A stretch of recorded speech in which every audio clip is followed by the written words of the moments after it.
Welcome back to the Recruiting Solutions Podcast. I'm your host, James Welch, the founder and CEO of Recruiting Solutions and the author of The Art of Military Recruiting, Lessons Learned from the Recruiting Battlefield. And today we're joined by a special guest who recently took command of the Kansas City Recruiting Battalion. We are honored to have with us Lieutenant Colonel Andrew Betson. Colonel Betson is an armor officer with a tremendous record of success throughout his Army career. A combat veteran of Iraq and Afghanistan, he has served in a variety of assignments, including Assistant Professor in Defense and Strategic Studies at West Point, Professor of Military Science at Washington University, and Commander of the 1st Squadron, 1st Cavalry Regiment at the 1st Armored Division. He brings a fresh perspective that's grounded in humility and a genuine desire to master the craft of Army recruiting. And in today's episode, we're diving into the importance of data in military recruiting, why it matters, how to interpret it, and how leaders can use it to guide their teams to consistent success. So, Drew, welcome to the Recruiting Solutions Podcast. Thank you so much for being here today. Hey, sir. I'm so happy to be here, and thank you so much for this opportunity to chat about what's, I think, just a fundamental, important aspect of what it means to be a leader inside of recruiting and also finding ways to help our recruiters accomplish the tough tasks that they've got in front of them. Joining you today, I know that I've got to get it out of the way and start with your background. I'm sure that you're expecting this, but as you well know, nothing that I say here on this podcast necessarily reflects the opinions of the United States Army, United States Army Recruiting Command, or the newly formed United States Army Recruiting Division. They're just my personal thoughts and opinions, but I can tell you right now that I'm passionate about them and excited about potentially, hopefully, that may help somebody shape their thoughts and focus and efforts toward putting people to the United States Army. That's awful and totally understandable, Drew. I've had to make similar proclamations in the past, so no longer though. So yeah, no longer.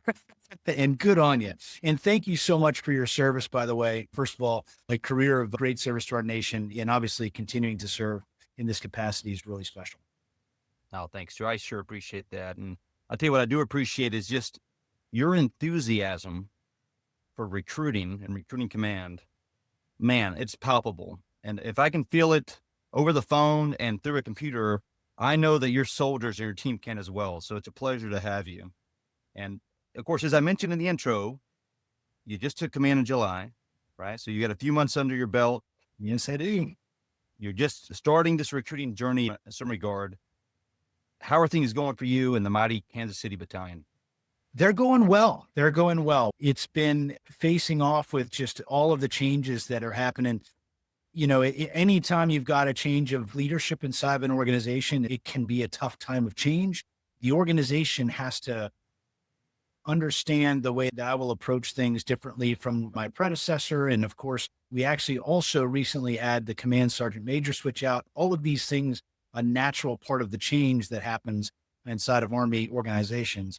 But as of right now, we're definitely moving with the waves of the time or the currents of our time here as we're in the middle of the school year or in the middle of the first semester of the fall semester of the school year right now.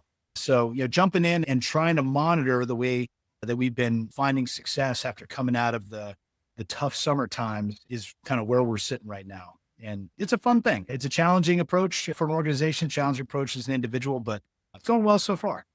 Good. I recall back to when I took command of recruiting units, similar time period, July. So you're at the end of the fiscal year, depending on how the unit's doing, you may be slowing down or speeding up. And then, of course, everything picks back up with the FY. So there was a tremendous change in the unit in those times. And throw in a change of command, there's certainly some dynamics there. But if you wouldn't mind telling the audience, just having taken command in July, what are some of the ways that you prepared for your command and recruiting? And did any of your previous assignments help prepare you for this command?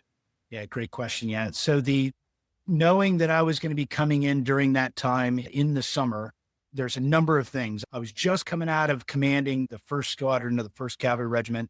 And as luck would have it, the last thing I did in command of my squadron was actually took them through an NTC rotation about a month after coming out of the out of the box was when I gave up command of that squadron, and then a month later took command.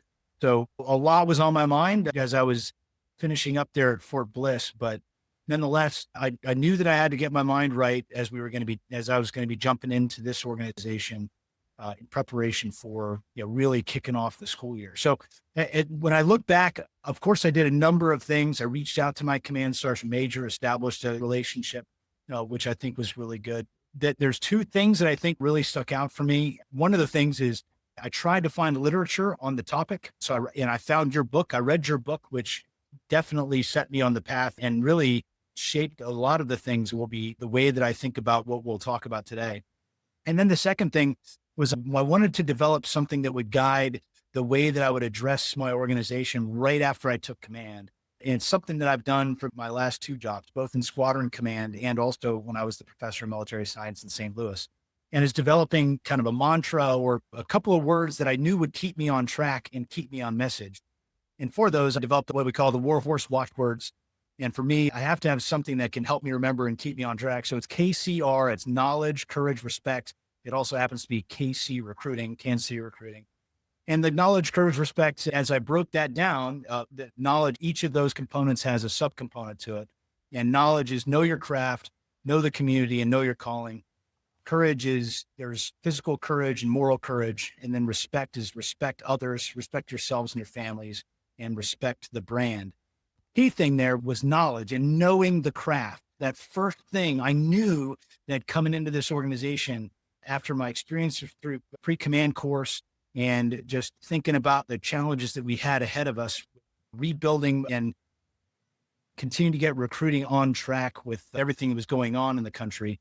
I knew that we had to be able to break down the craft into its components and be able to get right into seeing from the individual level to the battalion level, how we could monitor ourselves, how we could influence our decision-making and potentially kind of steer the ship as we move through really the quarters for the year.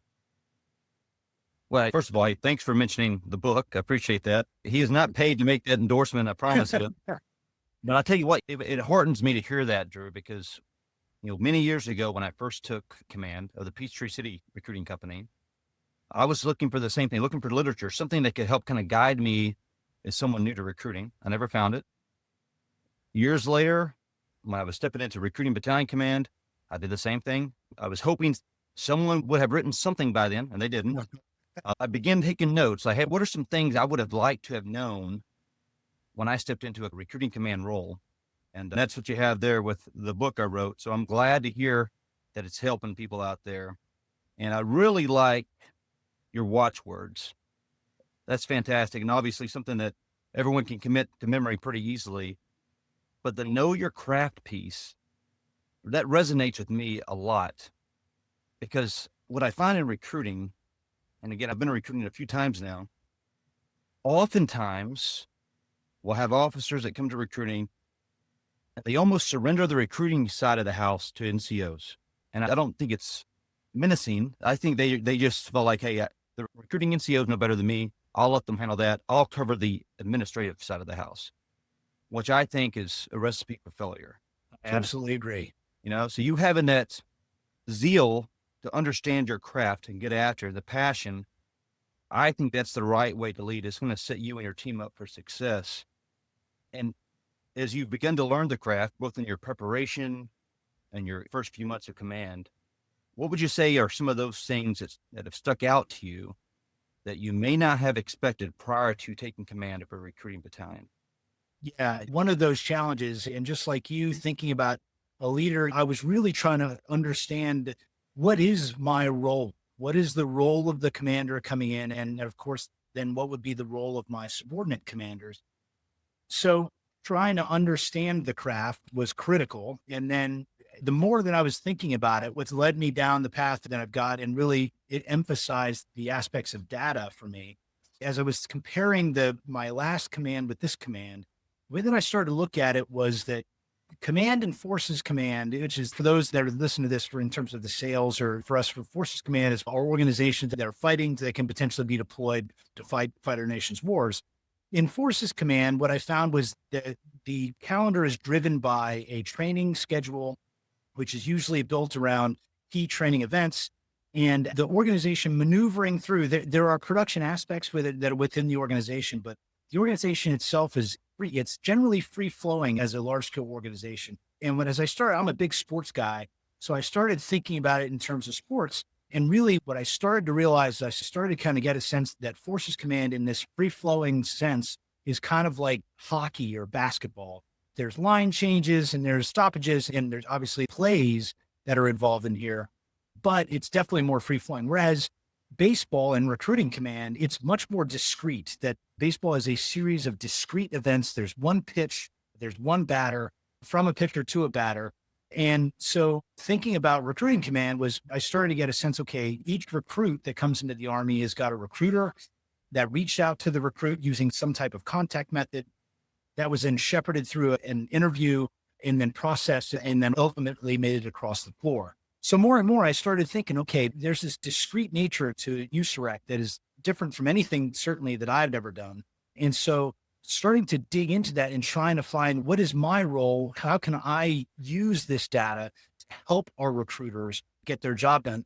That was extremely helpful. I started thinking about, okay, if USAREC is like baseball, then the commander is is a manager who understands the long games, understanding short term, understands how to read the data and present data to the players, the recruiters, in a helpful way.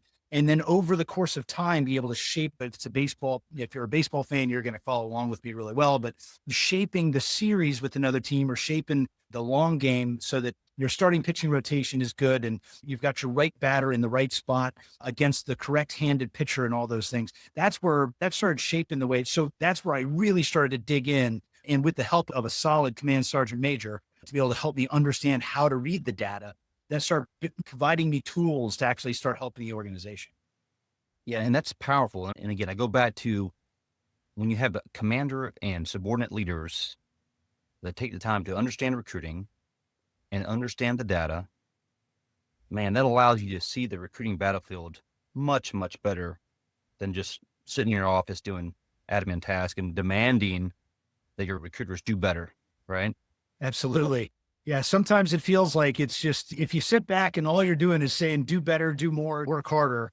And I don't know that I'm doing, as a leader, I've got to be able to bring something more to the table. That's really what I was trying to strive for when I was trying to understand the data.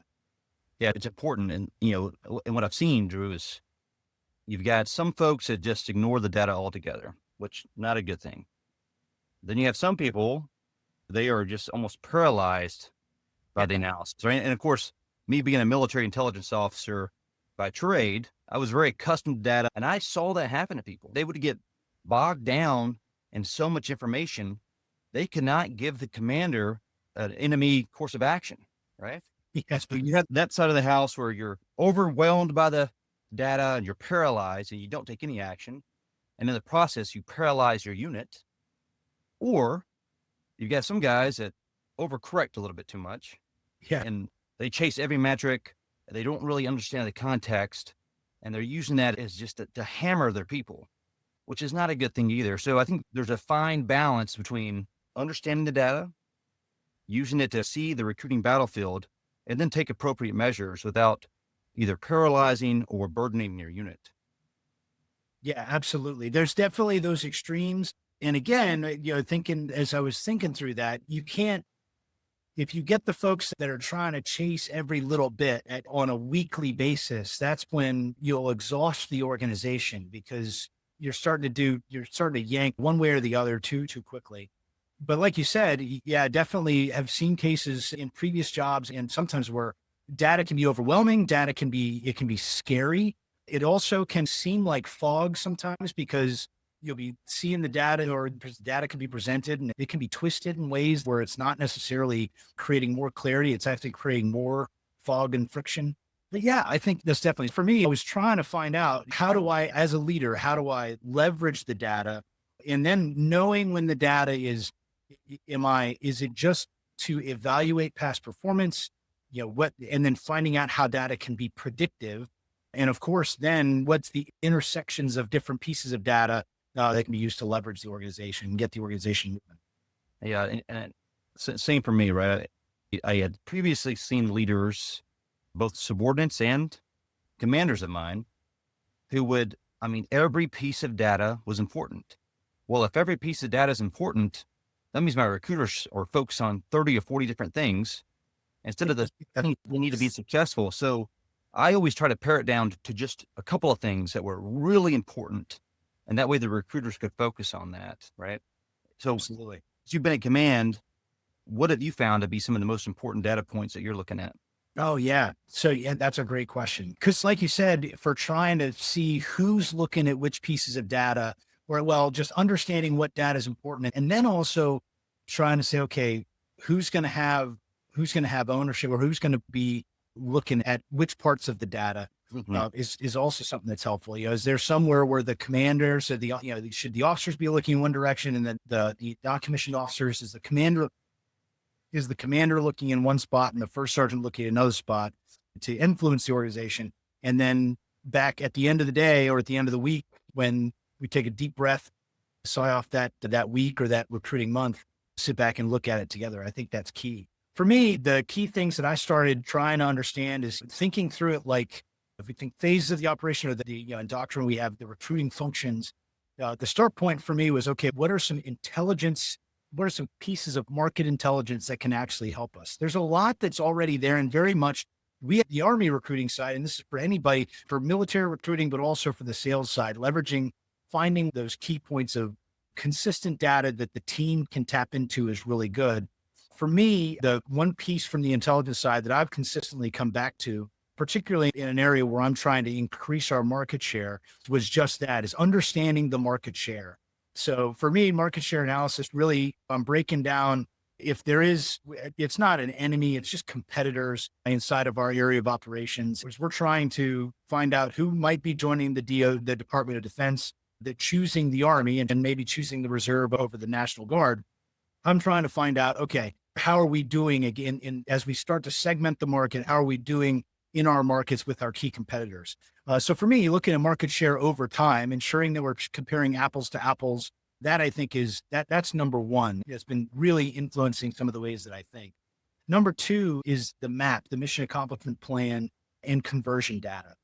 So for this, as I've had great opportunities to talk to other folks that are in sales inside of regions, or marketeers that are working for organizations like ours, like maybe in academia, understanding from an organizational perspective and then down to the recruiter perspective, developing that mission accomplishment plan based on the system discipline data that can determine how many attempts does it actually take to get somebody in the Army is critical. And then breaking that out by the contact method is key as well. And seeing where folks are able to find success in the long run after they've been in the organization for a certain period of time certainly helps that person shape their activities moving forward, but also giving a baseline to new recruiters that don't necessarily have what I call the secret sauce, where they find a niche and they're really able to generate prospects and generate leads.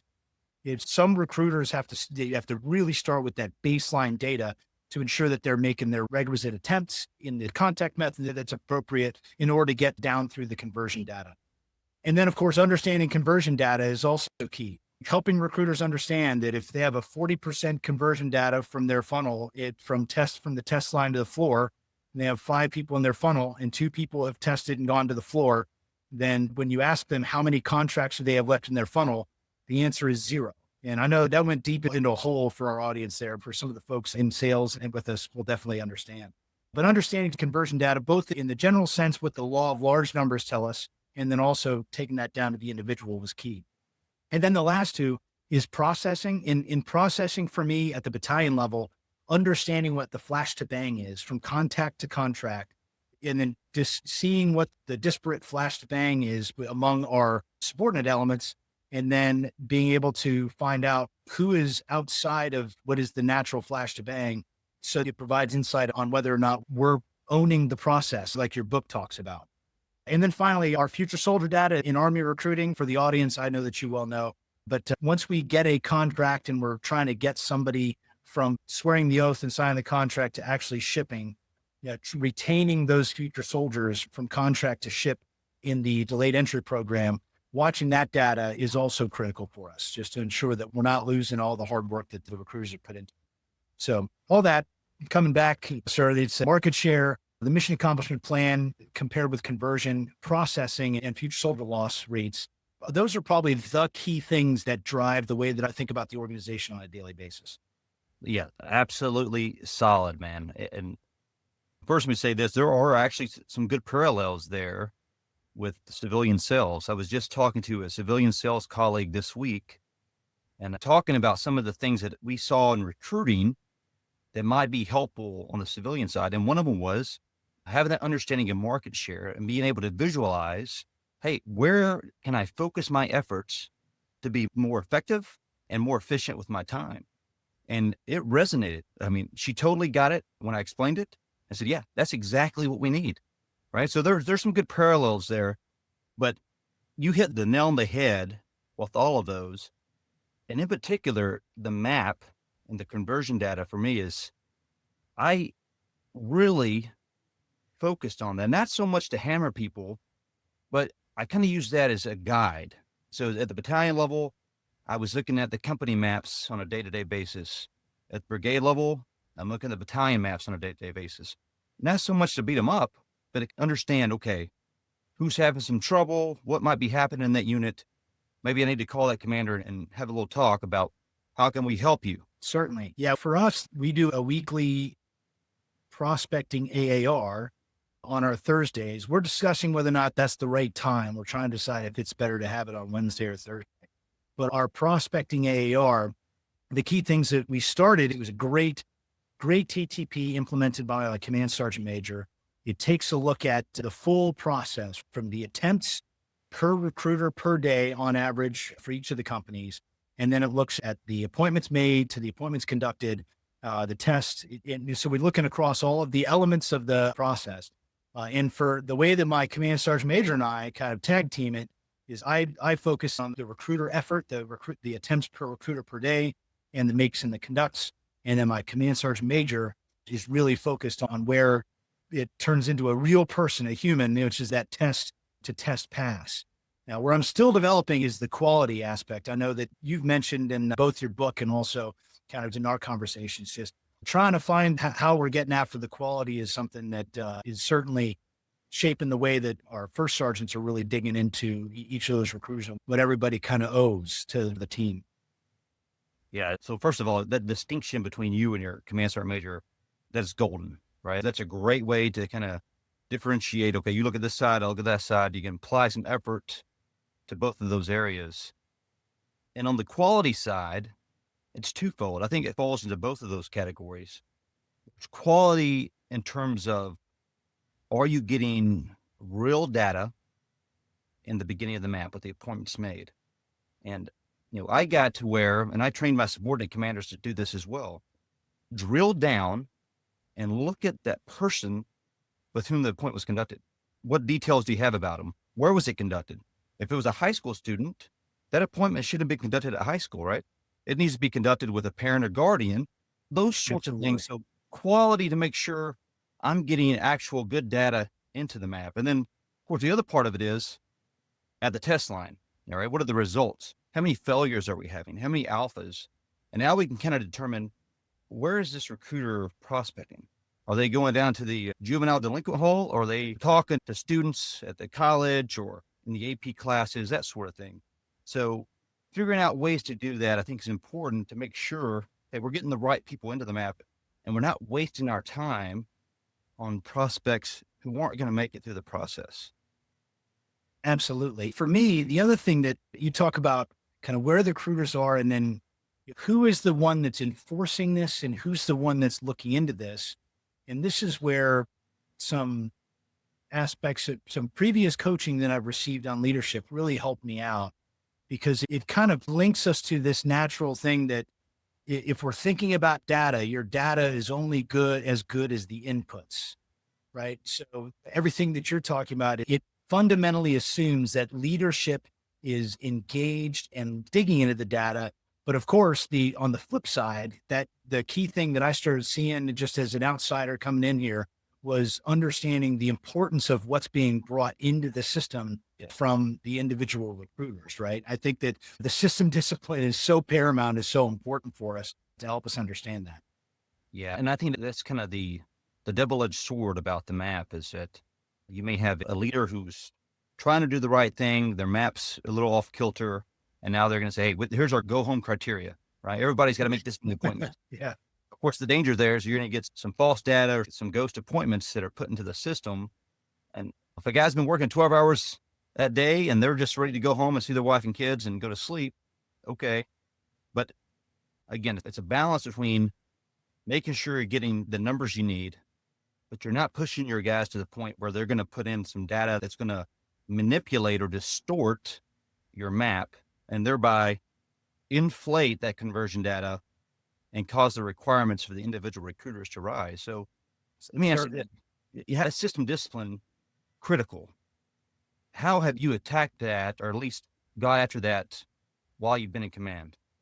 Well, so fundamentally, it informs what I am looking at with my station commanders when I come and visit their stations.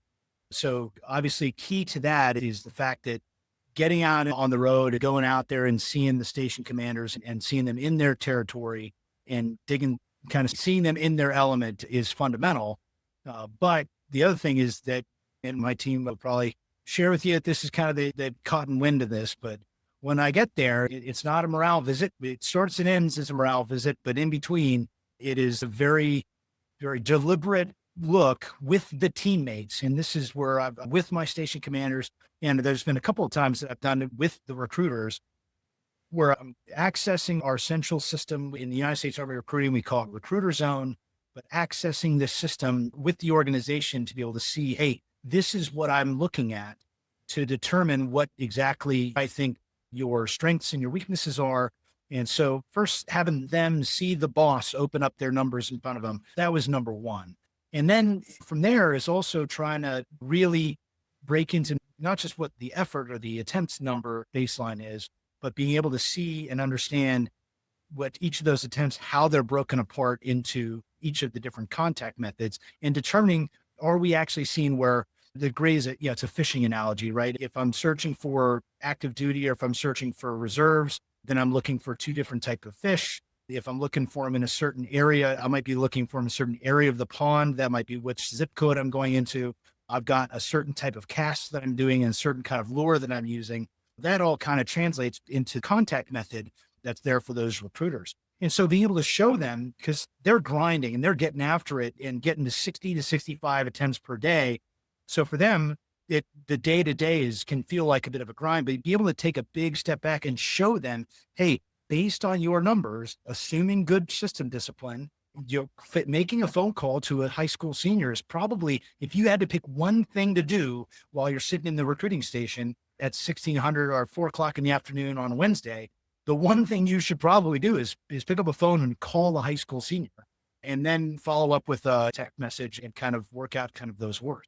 So that was one of the ways that I really was breaking out the contact methods and helping them see the data the way that I was seeing them, and then leveraging that data to try to help our recruiters, but also to help our leaders. And this was one of the key things that trying to be sympathetic to the station commanders and understanding, because they're out there alone and unafraid. Often, they have so many things that they're doing, that one key aspect that some of my coaching before I took battalion command helped me think about as I was thinking about my station commanders is the fact that they're station commanders probably means that when they were the Department of the Army assigned a recruiter, we call them DASSers, when they were a DASSer, they were probably really good and they were quick to find their niche and quick to develop these things, and they enjoy it. And that's why they converted to being professional recruiters. And that's why they're now station commanders.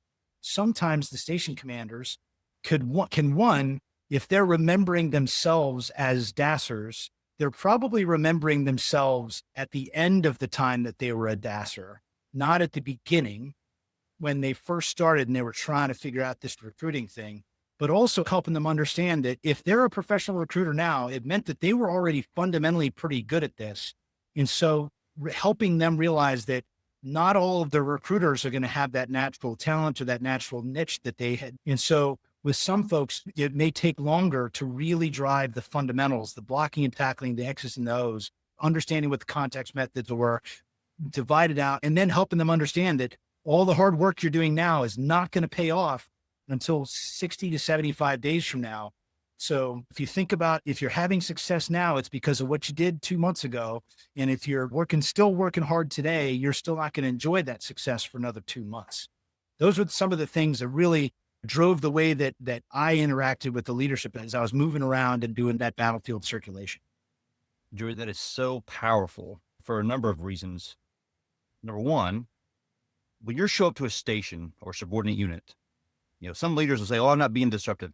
Well, yeah, because you're going to disrupt time just by being there because they're focused on their senior rater. But if you're there and making a difference, you understand the data. It not only shows that you know what you're talking about. In my opinion, that shows the station commander and the recruiters that you give a damn, you care. Yeah. Right? And one of the things I found, I don't know if you've seen this, I had a handful of station commanders who, as you mentioned, they were all stars when they were dassers, right? But they were just naturally good. Maybe a handsome young NCO who could talk, and man, he put a lot of people in the Army. Next thing you know, he's a station commander. No one ever taught him the systems, right? Yeah. Like, he's dependent on his recruiters just to be naturally good. So it's powerful when you have a battalion commander or CSM who comes in and makes that visit worthwhile. Yeah, you can give out a couple of coins, but if you can sit down and teach them and make them better, it makes their team better, it makes their life easier.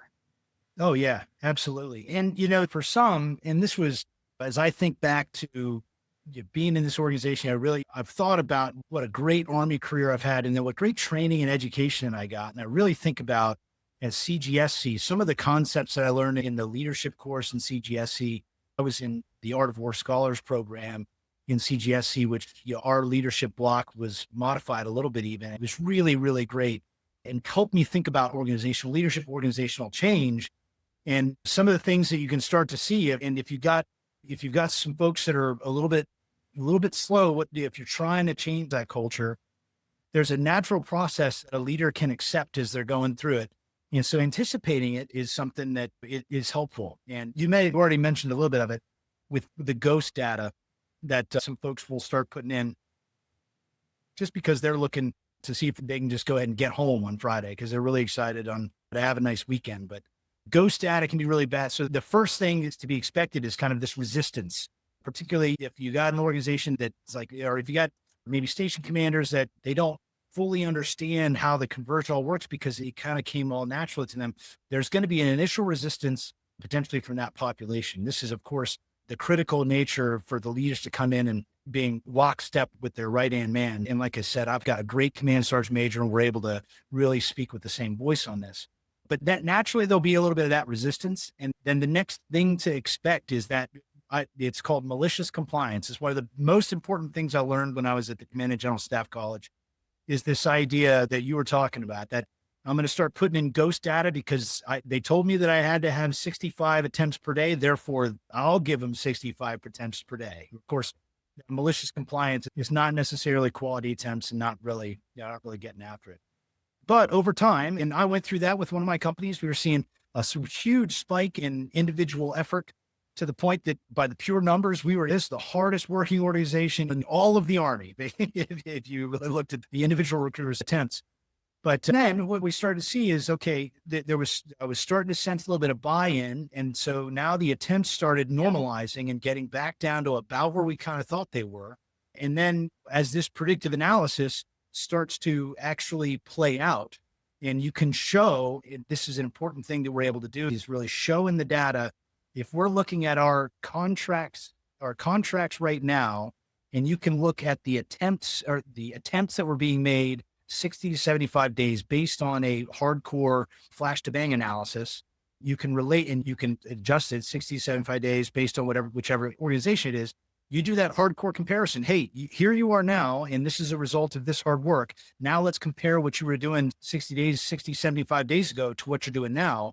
That if you can show that, hey, we were making X number of contracts based on this amount of work 65 days ago, but your attempts now, you're hitting 105% of your makes this week. You can show them that, hey, this is what this means is that in 2 months, you're going to be feeling this and you'll be feeling so much better because of the hard work that you've done. You've just got, and then your future self will thank you now. As that starts to play out, I found you'll start getting the followers, and then you'll start getting the zealous followers. It's a lot like the movie Moneyball. I think you've seen the movie Moneyball, right? Oh yeah. Oh yeah. Yeah. Yeah. So similar. So I think that obviously that's now baseball now it'll be a great study to see how baseball started to take on those analytics and what changes happened within the game over the course of time. But yeah, it's a similar thing here. Over the course of time, you can see where the organization starts to see the effect of the law of large numbers. And then again, taking the data for what it is, it's not going to give you it's not going to give you all the answers. It doesn't mean that this whole thing is a science and not an art, but definitely understanding the science first really makes it so the art can be directed in the right ways to result in positive results. Yeah. And I love the Moneyball comparison. And for anyone who hasn't read the book or seen the movie, what you got is a general manager for the Oakland A's, Billy Beane. He starts looking at data a little bit differently, right? He goes, and correct me if I'm wrong, Drew, but he starts looking at on base percentage. That's right. It's can get on base. Yeah. So that he saw that as a better indicator of scoring runs than the traditional method of batting average. And it allowed them to win. Absolutely. Yeah. And right now, as we're recording this, we're leading toward the World Series. I was hoping that we were going to have this podcast with my Philadelphia Phillies heading to the World Series, but unfortunately it's not the case. But yeah, the interesting thing from the movie, it was focused about who can get on base. And they built the team based on with those analytics, and the analytics got the team moving. And this is where the manager, and really there's a critical component where the lower level leadership and echelon finally starts to get on board and support the team in moving this once they started seeing those results. And so now the team is moving along and they're finding all of this radical success, all just based on fundamental data that is predictive enough to help steer the organization.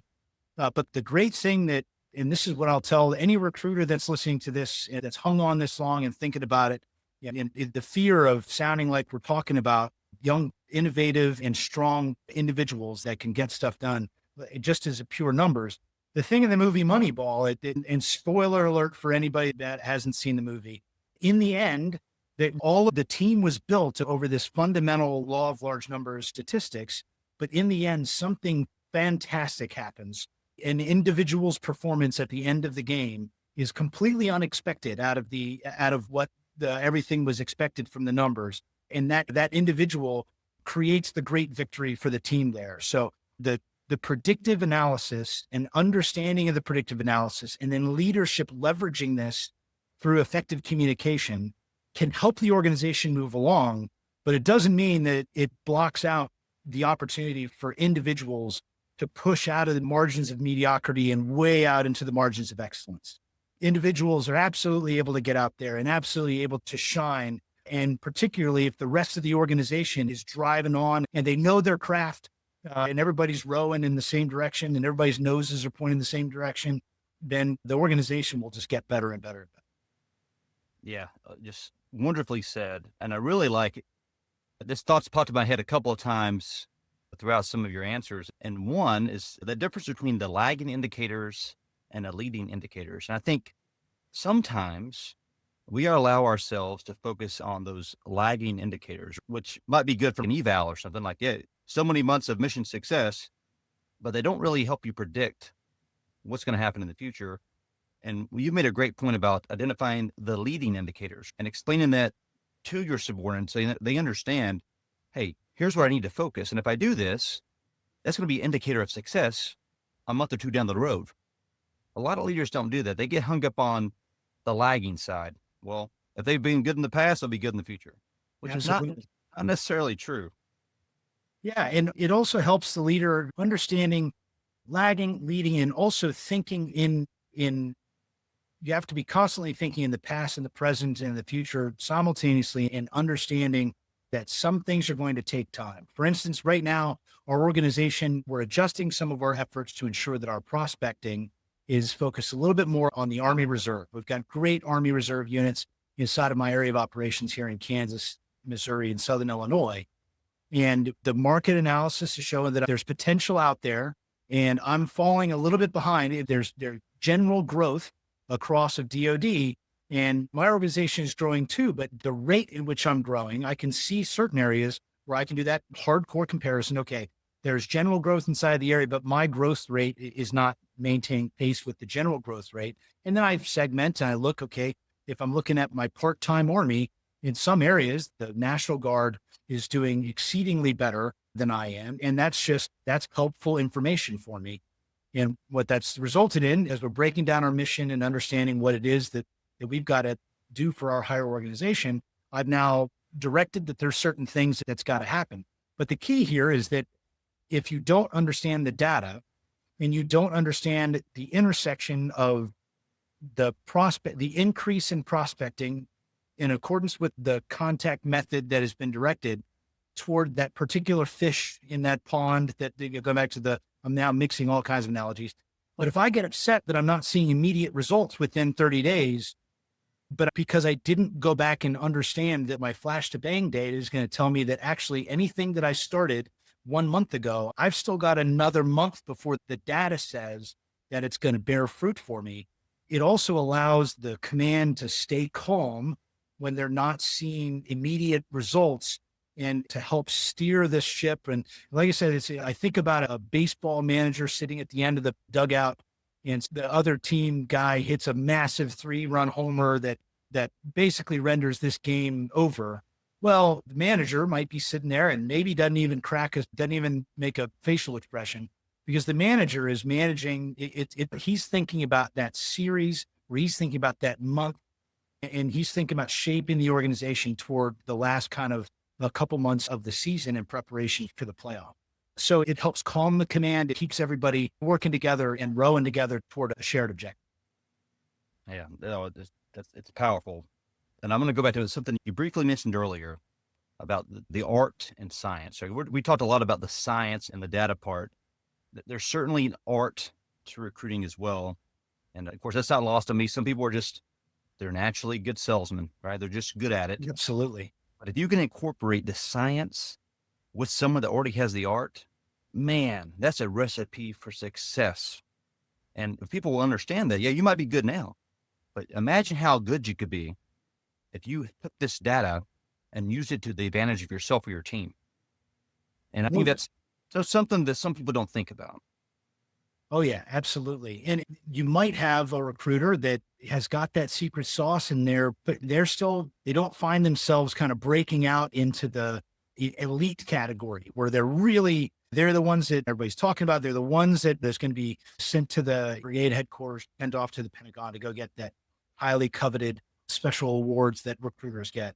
Well, that's when you can really sit down and say, okay, well, according to this, you do an excellent job at the face-to-face and generating leads through your relationships and community partnerships outside in the force. But if you want to get to that next elite level, it's got to be balanced with these other components. I always said, when I was talking to one of my companies during their company training, because I was making that baseball analogy, and the hard part that I was talking about, because again, I'm a big Philadelphia Phillies fan, so I bring up one of the great hitters in baseball right now. And I talk about the difference between each of these baseball hitters that are up there and you guys is there's a guy who sits, or there's a person who sits in the back of the dugout that's writing down all that data for them. They don't have to do the churn of the information to keep the system disciplined and keep all that effort into the system. And if I could hire somebody to do it for you, I absolutely would. I would do it in a heartbeat. But since we can't, we've got to trust the system and put in that honest data. And then what that will do is that will provide us to be able to take a look at this and break down those high performers and say, okay, now we can take a look at what you've been able to do, and we'll see if we can get you on to that next level. Absolutely. Well, Drew, this has been a wonderful conversation, and we're coming to a close. But before we do, let me just ask you this. What would you tell someone who is preparing to either take command at any echelon in recruiting, or even a non-commissioned officer who's coming out for the first time to take on the roles of a DASSER? What might you tell them to prepare? Yeah, sir, I'll tell you what, it comes back to KCR, got Kansas City Recruiting, and knowledge, courage, respect. And that first one, knowledge and knowing your craft. I'd say that knowing the craft is critical. You've got to understand the component parts. You've got to understand how to leverage the data. So from a new DASSER's perspective, It's knowing that the law of large numbers will guide you to get to the point that you can be a solid recruiter. Then mixing in that art and with some experience and knowing the community will allow that. And as they come out of their training, they'll be able to push into those parts of excellence. And then I'd say that if there were three things that I would say, or if I'm cheating, if you said one thing, I said, so number one would be knowing your craft and knowing that data. Next is the leaders really have to have, from the leader's perspective, is you've got to have that moral courage. And after knowing that data, have the moral courage to lean in there and hold people to account.